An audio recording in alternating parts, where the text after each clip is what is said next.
A soldier lay in the mud of a battlefield with 3 hours left to live, and he was not afraid. He had seen men die badly, screaming, begging, clawing at the ground like it could hold them here a little longer. He had promised himself he would not die like that. So, when the wound came, he did not fight it. He looked at the sky, felt the cold spreading up through his legs, and thought about the only thing that ever mattered. Not how long he lived, but how well he had lived. That soldier never wrote a book. Nobody remembers his name. But the Stoics who came centuries after him would have called him a philosopher, because he understood something most people spend their whole lives avoiding. Truth does not knock softly. It does not wait for a good time. It shows up uninvited, usually when you are weakest, and it forces you to look at things you would rather ignore. The old Stoics built their entire philosophy around facing these truths early, on purpose, before life forced them on you at the worst possible moment. Zeno, Cleanthes, Chrysippus, Epictetus, Seneca, Marcus Aurelius. Different centuries, different lives, same core teaching. The person who understands reality clearly suffers less than the person who has to be surprised by it. Today, you are getting 11 of those truths. Not comforting ones, not the kind that make you feel good for 5 minutes and change nothing. The kind that rearrange how you see your life once you actually let them in. There is a difference between hearing something and letting it change you. Most people hear a hard truth, nod, feel a brief flicker of recognition, and then return to the exact same habits an hour later. That is not what this is for. Each truth below is meant to be tested against your own life, not just absorbed as an interesting idea. Where does this show up for you specifically? What decision would look different if you actually believed this? That question is where the real value lives, not in the words themselves. Some of these will sting. Good. That means they are doing their job. Truth 1. Comfort is quietly making you weaker. Comfort feels like safety. It is actually the opposite. Every soft chair, every easy shortcut, every problem you avoid instead of solve is a small transaction. You trade a little strength for a little relief, and you do not notice the price until the day life demands strength you no longer have. The old Stoics trained for hardship on purpose. Seneca kept old, plain clothes and simple food in his house, not because he was poor, but because he wanted to remind his body what it felt like to need less. He wanted discomfort to stay familiar, so it could never again be used against him as a threat. Seneca said, "He who has anticipated the coming of troubles takes away their power when they arrive." Think about what that means. Fear of hardship is often worse than hardship itself. The soldier who has practiced hunger does not panic when food runs low. The person who has practiced discomfort does not panic when comfort disappears. But the person who has spent years avoiding every hard thing collapses the moment life stops cooperating. Look at your own life honestly. How many hard conversations have you postponed? How many uncomfortable workouts have you skipped? How many difficult decisions have you outsourced to someone else because making them yourself felt like too much weight? Each one of those choices felt like relief in the moment. Stacked together, they build a person who cannot handle friction. This is not a call to make your life miserable. It is a call to stop flinching from every small hardship. Because the ones who flinch from small hardship are the ones who break under big hardship. Musonius Rufus, one of the teachers who shaped Epictetus, used to tell his students to seek out some discomfort voluntarily. Cold water instead of warm. A short walk instead of a ride. A plain meal instead of an indulgent one. Not for punishment, for training. Muscles you do not use disappear. The same is true of your ability to endure. The brutal truth is this: the version of you that avoids everything difficult is not protecting itself. It is quietly getting weaker every single day, and it will not find out how weak until the day it desperately needs to be strong. Modern life has made this trap easier to fall into than ever before. Food arrives at the door. Entertainment plays automatically before you even finish deciding what to watch. Every friction point in daily life has been engineered away by someone trying to sell convenience. None of that is evil on its own, but stacked together across years, it quietly removes every small chance you had to practice enduring difficulty. The result is a generation more comfortable than any before it, and somehow more fragile under pressure than most generations that came before. Building strength back does not require extreme suffering. It requires small, repeated doses of friction chosen on purpose. A cold shower when a warm one was available. A walk when a ride was available. A direct conversation instead of an avoided one. Each choice is small by itself. Together they rebuild the exact muscle that convenience has been quietly wearing down. Notice too that this training does not have to be extreme to work. It only has to be consistent. A person who chooses one small hardship a day on purpose for a year builds a completely different relationship with discomfort than a person who has never once chosen difficulty voluntarily.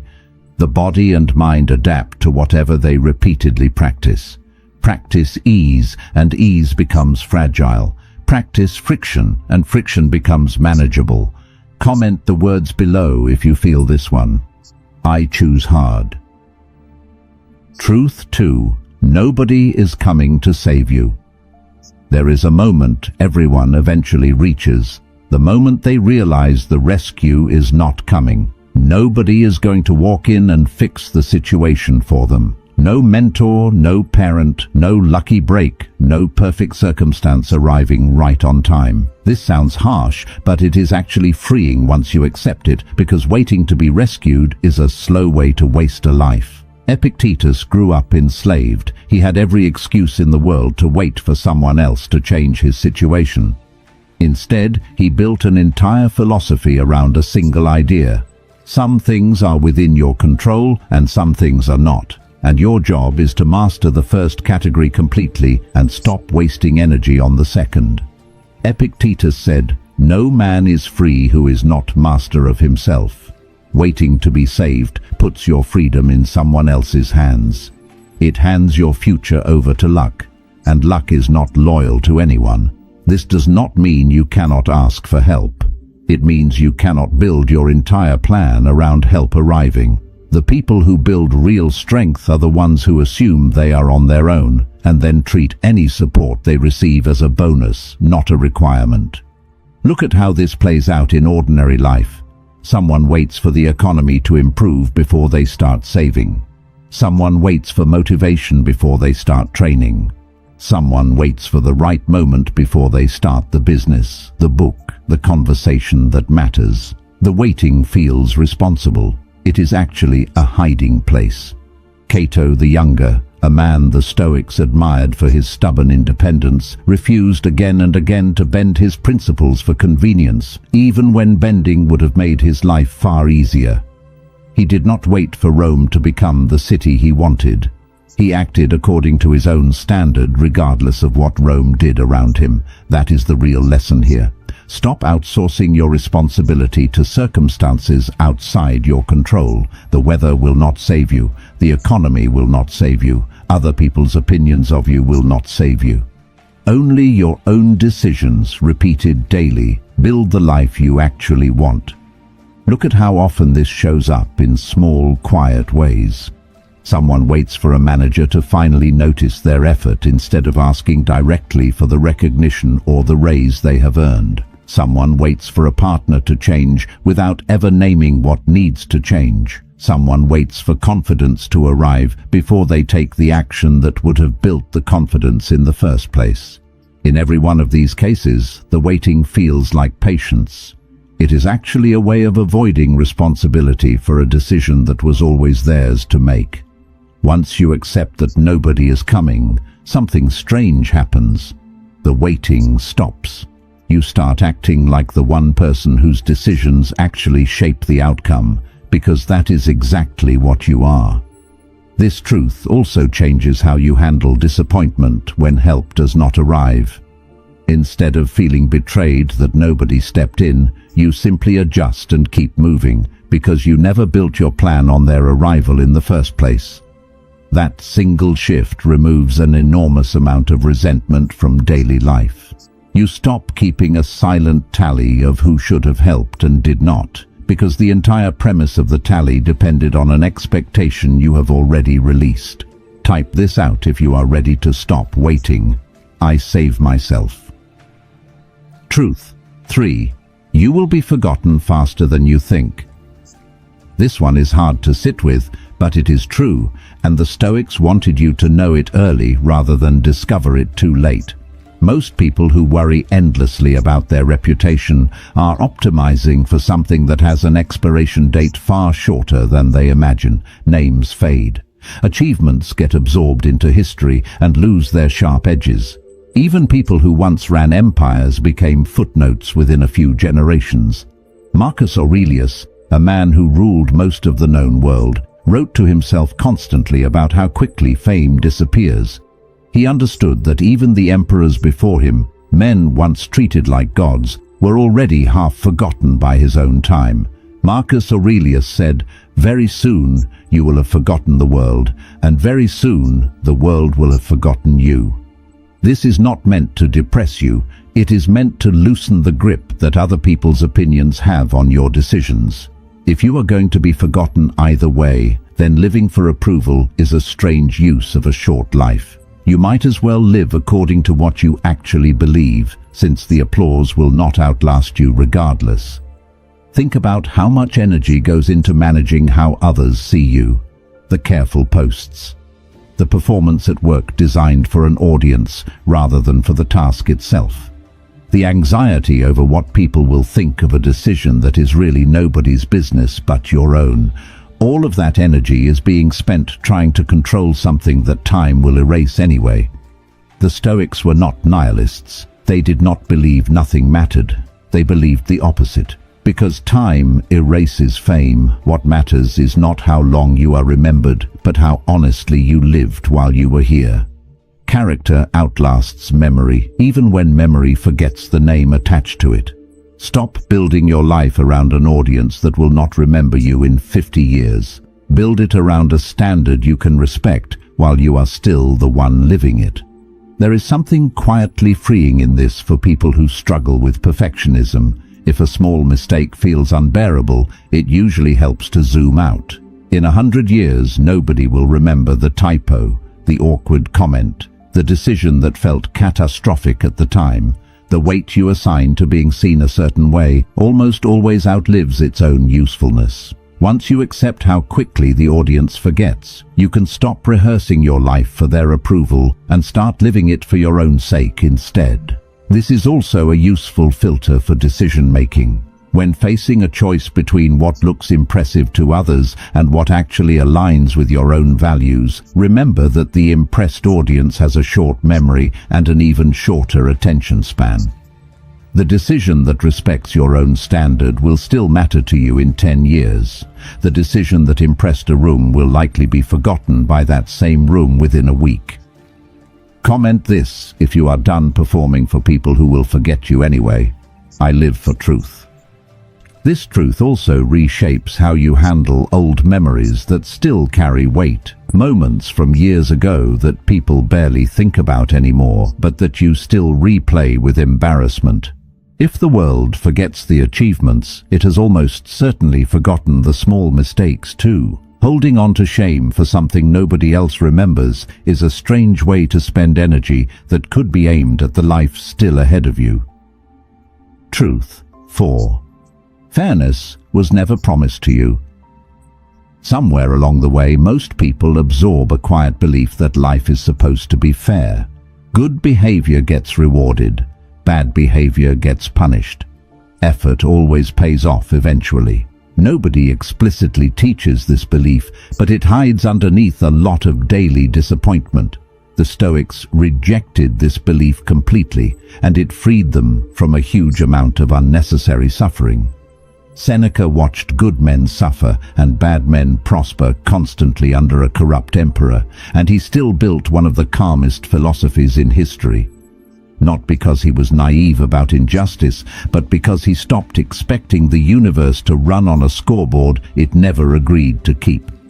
Seneca said, "Nothing to my way of thinking is a better proof of a well-ordered mind than a man's ability to stop just where he is and pass some time in his own company."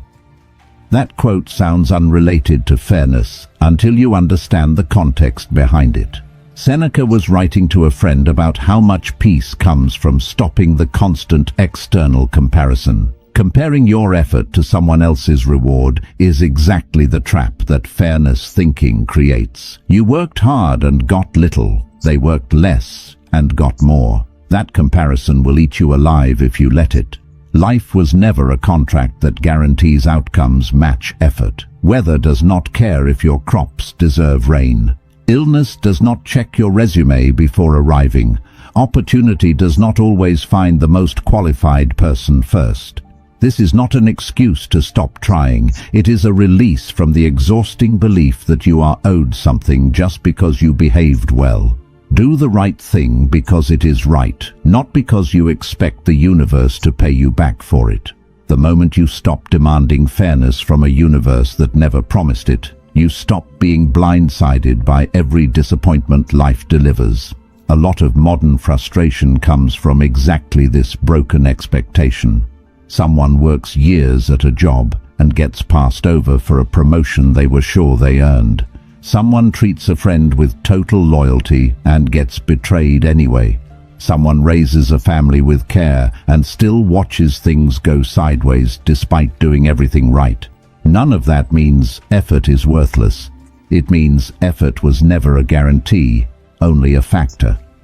Once fairness stops being the standard you measure your life against, disappointment loses most of its power over you. There is also a quiet danger in fairness thinking that rarely gets discussed. It can slowly turn into bitterness if left unchecked, a running resentment against a world that never signed the contract you assumed it signed. Bitterness does not punish the world. It only punishes the person carrying it day after day, while the world continues on completely unaware of the grudge. Releasing the demand for fairness is not weakness. It is one of the few genuine shortcuts to peace that actually exists. Drop this in the comments if you are letting go of the scoreboard. I expect nothing. Truth 5. Your feelings lie to you often.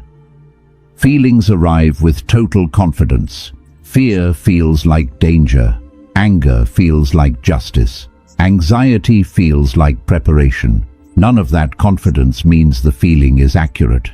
The Stoics were some of the first thinkers to separate a feeling from a fact, and that separation is one of the most useful tools they ever built. Chrysippus, who organized much of early Stoic thought into a formal system, argued that emotions come from judgments, not from events themselves. Two people can face the identical situation and have completely different emotional reactions because the emotion is built from the interpretation, not from the raw event. Epictetus said, "Men are disturbed not by things, but by the opinions they have of things." This single idea can change how you move through an entire day. A sharp email from your boss does not automatically mean disaster. Your mind adds that meaning on top of the event. A friend not replying quickly does not automatically mean betrayal. Your mind adds that story to fill the silence. Once you notice this pattern, you can start questioning your emotional reactions instead of obeying them instantly. Ask what actually happened. Separate from the story your mind attached to it. Often the raw event is far smaller than the emotional weight you gave it. This does not mean suppress your feelings. Suppression creates its own damage. It means investigate them. Treat a strong emotional reaction as information worth questioning, not as a verdict you must immediately follow. The fear that says quitting is the only option might be wrong. The anger that says cutting someone off is the only option might be wrong. Check first, react second. Feelings are real. They are not always accurate. Learning the difference is one of the quietest forms of power a person can develop. A simple habit can build this skill over time. When a strong emotion hits, pause before acting on it and name exactly what happened in plain, neutral language, separate from the interpretation your mind immediately attached to it. The email said the deadline moved up. That is the event. The story your mind added, that your boss thinks you are incompetent, is a separate layer, and often an inaccurate one. Practicing this separation daily does not eliminate emotion. It simply stops emotion from making every decision on your behalf. Over time, this habit changes the entire texture of a person's inner life. Instead of being pulled around by every emotional spike, you develop a small pause between the feeling and the action, and that pause is where all real choice actually lives. Without it, you are simply reacting. With it, you are deciding. Type the words below if you are learning to question your feelings instead of obeying them blindly. I question first. Truth 6. Time does not wait for your readiness. Everyone has a version of the plan that starts later. Later when things calm down. Later when there is more money. Later when confidence finally arrives. Time does not know about that plan, and it does not pause for it. Seneca wrote an entire letter about how carelessly people spend time compared to how carefully they guard their money. People will fight over a few coins and hand over entire years without a second thought. Seneca said, "It is not that we have a short time to live, but that we waste a lot of it." The brutal part of this truth is not that time runs out. It is that most of the waste happens quietly, in small decisions nobody notices in the moment. An extra hour of scrolling, a conversation postponed for the 10th time, a goal delayed until circumstances feel perfect when circumstances were never going to arrange themselves for you. Readiness is a myth built to protect you from the discomfort of starting before you feel prepared. Nobody feels fully ready. The soldier does not feel fully ready before the battle. The parent does not feel fully ready before the child arrives. Readiness is manufactured through action, not waited for in advance. The Stoics treated each day as a complete unit, not a rehearsal for some future day when life would finally begin. Marcus Aurelius reminded himself constantly that the present moment is the only one he actually owned. The past was gone. The future was not guaranteed. Only the current hour was real, and it deserved full attention instead of being spent waiting for a better one. Stop treating your life like the opening credits before the real movie starts. This is the movie. It has been running the entire time you were waiting to feel ready. Most people carry a mental folder of things saved for someday. Someday they will call that old friend. Someday they will start the business. Someday they will finally rest properly instead of running on empty. That folder grows heavier every year it stays closed. And the sad part is that most of what sits inside it could have been opened years earlier if readiness had not been treated as a requirement. Pick one item out of your own someday folder today, not the whole list. One item. Time rewards the person who starts small today far more than the person who plans big for a tomorrow that keeps sliding further away. Consider how differently your week would look if you treated every ordinary day the way you treat the final day of a vacation, when suddenly every hour feels valuable because you know it is ending soon. That awareness does not need to wait for an actual ending. You can borrow that same urgency now, applied to an ordinary Tuesday, and use it to close the gap between the life you are planning and the life you are actually living. Comment this if today is the day you stop waiting. I start now. There is a practical version of this truth worth carrying into ordinary weeks. Before starting any new plan, ask what would happen if things do not go as expected. Not to prepare for failure emotionally in a fearful way, but to prepare practically, the way a sailor checks the weather before leaving port. Not because the sailor expects a storm, but because checking costs nothing and ignoring it can cost everything. Truth 7. Most people will not understand your path. The moment you decide to live by a higher standard than the people around you, some of them will misread it as arrogance, coldness, or rejection. This is one of the loneliest parts of growth, and almost nobody warns you about it in advance. Marcus Aurelius wrote often about the difficulty of dealing with people who would never understand his reasoning, his restraint, or his refusal to react the way they expected. He did not write this with bitterness. He wrote it as a simple fact of living among people who were not on the same path. Marcus Aurelius said, "Waste no more time arguing about what a good man should be. Be one." That line matters because it points away from convincing people and towards simply living the standard yourself. You do not need everyone to understand why you stopped drinking, why you stopped gossiping, why you stopped chasing approval, why you started guarding your time so carefully. Understanding was never required. Only your own consistency was required. Some relationships will thin out when you change. Some people preferred the version of you that matched their habits. This is not always malice on their part. People are often just comfortable with the familiar, and your growth disrupts that comfort without you intending to disrupt anything. The Stoics accepted this as the cost of living deliberately instead of living to be understood. Zeno of Citium built an entire school of thought that was mocked in his own time by rival philosophers, and he kept building it anyway because he was not trying to win a popularity contest. He was trying to describe reality accurately. You will not get full understanding from everyone around you, and chasing that understanding will slow down every meaningful change you try to make. Walk the path because it is right for you, not because you have convinced the whole room to walk beside you. This can be hardest inside families where old versions of you are the most deeply expected to stay in place. A relative may resist your new boundaries, your new discipline, your new refusal to engage in old arguments simply because those changes disrupt a dynamic they had grown used to. That resistance is not always proof you are doing something wrong.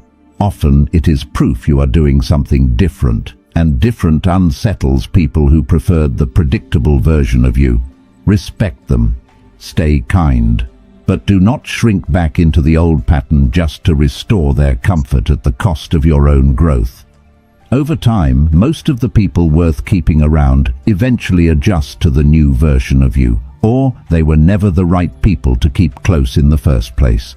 Either outcome is fine. What is not fine is shrinking your own growth down to a size that keeps everyone comfortable, because that size is almost always smaller than the size you were capable of becoming. Comment below if you are walking your path even without full understanding from others. I walk alone. Truth 8. Effort without aim is wasted motion. Working hard feels virtuous. It is not automatically useful. A person can spend enormous energy every single day and still end up nowhere, simply because the effort was never aimed at anything specific. Seneca compared this to a ship without a destination. No wind is favorable to a ship that does not know which port it is heading toward. Seneca said, "If a man knows not to which port he sails, no wind is favorable." This is one of the more overlooked Stoic ideas, because Stoicism gets reduced sometimes to just enduring hardship quietly. The philosophy was never only about endurance, it was also about direction. Enduring the wrong path with great discipline still leads you to the wrong destination. Look honestly at your own effort. Are you working towards something specific, or are you simply staying busy because busy feels safer than sitting still and deciding what actually matters? Busy work can become its own hiding place, a way to feel productive without confronting the harder question of what you are actually building toward. The Stoics practiced regular reflection for exactly this reason. Marcus Aurelius wrote to himself nightly, reviewing what he had done and whether it matched the values he claimed to hold. Not to punish himself, but to correct course before drifting too far. Without that regular check, effort tends to drift toward whatever is loudest and most urgent, rather than what is actually important. Deadlines get chased, distractions get answered. Meanwhile, the real goal, the one that actually matters 5 years from now, gets pushed aside because it never screamed loud enough to demand attention today. Aim your effort deliberately. Ask before you exhaust yourself whether this direction actually leads somewhere you want to end up. Motion without direction is just tired standing still. A useful practice here is a short weekly check, sitting down and asking whether the last 7 days actually moved you toward the outcome you claim to want, or whether they were simply filled, not judged harshly, just checked honestly. If the answer keeps coming back the same distractions eating the same hours, that repetition itself is valuable information. It shows exactly where effort is leaking out through the sides instead of moving forward. Direction does not have to be grand to be real. It can be as simple as one clear priority for the coming month, held firmly enough that smaller distractions have to earn their way into your schedule instead of automatically taking it over. A ship with even a modest destination will still outperform a ship with none at all, regardless of how strong the wind happens to be. Type this if you are done confusing busy with productive. I aim with purpose. Truth 9. You cannot control what happens to you. This truth sits at the center of everything the Stoics taught, and it is worth hearing again in a new way, because most people accept it in theory and ignore it completely in practice. You do not control the traffic, the diagnosis, the layoff, the storm, the stranger's rudeness, or the outcome of most things you care about. You control your judgment about them, your response to them, and the effort you bring afterward. That is the entire list. Epictetus opened his teaching with exactly this division, because he believed almost all human suffering comes from confusing the two categories, trying to control the uncontrollable and neglecting the controllable. Epictetus said, "Make the best use of what is in your power and take the rest as it happens." Notice the second half of that line, take the rest as it happens, not fight the rest, not demand the rest bend to your preference. Take it the way you take weather, the way you take the tide. This is not passivity. The Stoics were not telling you to stop trying. They were telling you exactly where to place your effort, so it stops being wasted on things that will never respond to it. You cannot control whether the client says yes. You can control the quality of your proposal. You cannot control whether your body ages. You can control how well you care for it today. Once you stop pouring energy into the outcome column and start pouring it entirely into the effort column, something shifts. Anxiety drops, not because the world got safer, but because you stopped fighting battles you were never equipped to win in the first place. Think about how this plays out with something as serious as a health scare. A diagnosis is not within your control. Whether you follow the treatment plan carefully, whether you rest when your body asks for rest, whether you keep a steady mind through the process, all of that is within your control.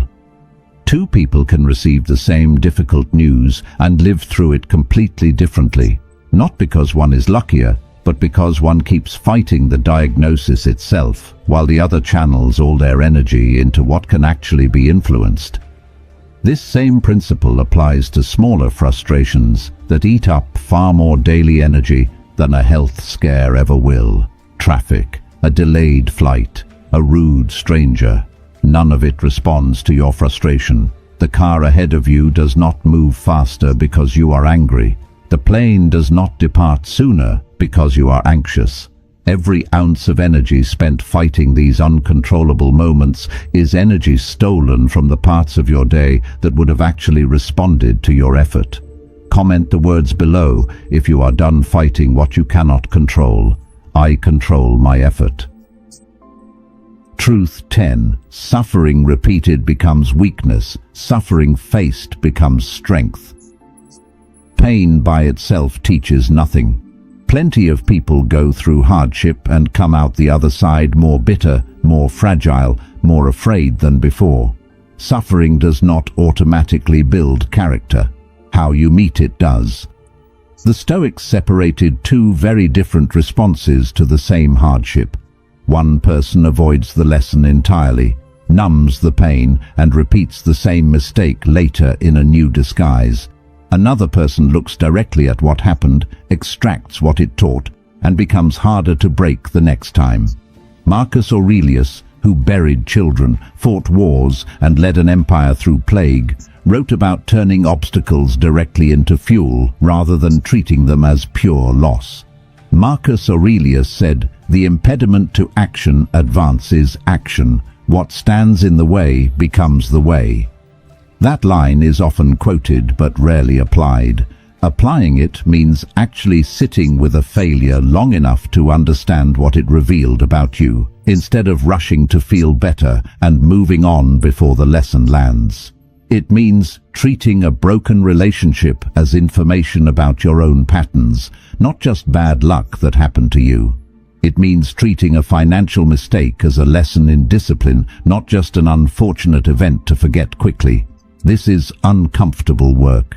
It is much easier to distract yourself after pain than to study it. But the people who actually grow stronger through hardship are almost always the ones who did the harder thing. They looked directly at what happened and asked what it was trying to teach them. Suffering that is only endured and never examined leaves you the same person, just more tired. Suffering that is examined and applied leaves you a different person entirely, one who cannot be broken by the same thing twice. A simple way to start this practice is writing down, honestly, what a hard event revealed about you, rather than only what it took from you. A failed business might reveal a pattern of avoiding hard conversations with partners. A painful breakup might reveal a habit of ignoring warning signs early on. The event itself cannot be changed after the fact. What you extract from it can shape every decision that comes after it.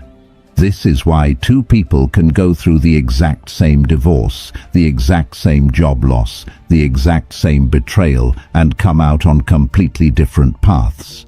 One treats it purely as damage to survive and forget as quickly as possible. The other treats it as raw material, uncomfortable but useful, something to be studied honestly until it yields a lesson worth keeping. The event does not decide which path you take. Your willingness to examine it does. Comment this if you are ready to turn your hardest moments into strength instead of scars. I grow stronger. Truth 11. This life ends, and that is the point. Every single person reading this will die.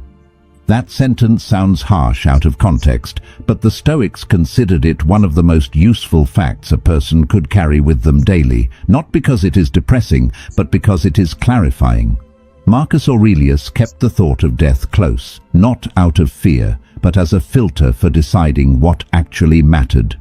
If this were the last conversation, would you still waste it on complaint? If this were the last project, would you still treat it carelessly? Death was not a threat to him. It was a measuring stick for how seriously to take the present moment. Marcus Aurelius said, "You could leave life right now. Let that determine what you do and say and think." This is not meant to frighten you into anxiety. It is meant to strip away the illusion that you have unlimited time to get around to the things that matter. The apology you have been putting off, the conversation you have been avoiding, the version of yourself you keep promising to become someday. Someday is not guaranteed. Today is the only guarantee you actually have. The Stoics did not fear death because they understood it as a natural part of the same order that gave them life in the first place. Fighting that order only produces suffering. Accepting it and using its certainty as motivation to live fully now produces something closer to peace. This is the final truth because it holds all the others together. Comfort is temporary, so build strength while you can. Rescue is not coming, so act while you are able. You will be forgotten, so live by your own standard now. Fairness is not owed, so stop waiting for the scoreboard to even out. Time will not wait, so start today. This life ends, and that ending is exactly why today matters as much as it does. Most people keep a version of the life they intend to live locked away for later, saved for after the busy season passes, after the finances settle, after conditions finally line up. That later life keeps getting pushed one more year down the road, and for some people, the years simply run out before that later life ever arrives. The Stoics did not fear this fact. They used it as fuel, not to live recklessly, but to live intentionally, with the awareness that this ordinary Tuesday might matter more than it feels like it does right now. Comment the words below if you are ready to live like today counts. I live fully now. 11 truths, none of them comfortable, all of them useful. The old Stoics did not build this philosophy to make people feel good for an afternoon. They built it to help people stand steady when life stopped cooperating, which it eventually does for everyone. You cannot unlearn what you just heard. Comfort is quietly costing you strength. Nobody is coming to save you. You will be forgotten faster than you think. Fairness was never promised. Your feelings often lie. Time will not wait for you to feel ready.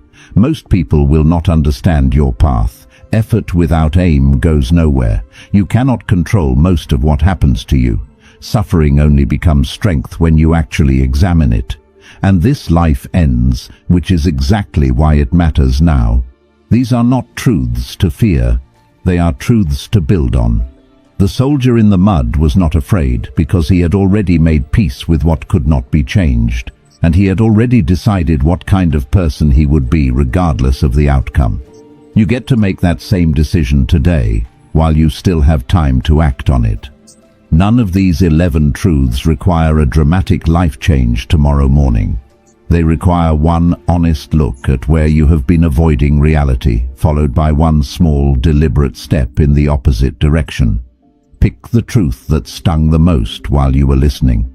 That is usually the one your life needs first, not the easiest one, the one that made you uncomfortable.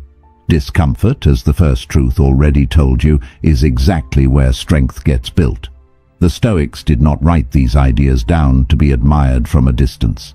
They wrote them to be used, tested, and lived, one ordinary day at a time. That is the only place philosophy ever actually works. Subscribe if this reached you, and share it with someone who needs to hear these truths before life forces them to learn the hard way.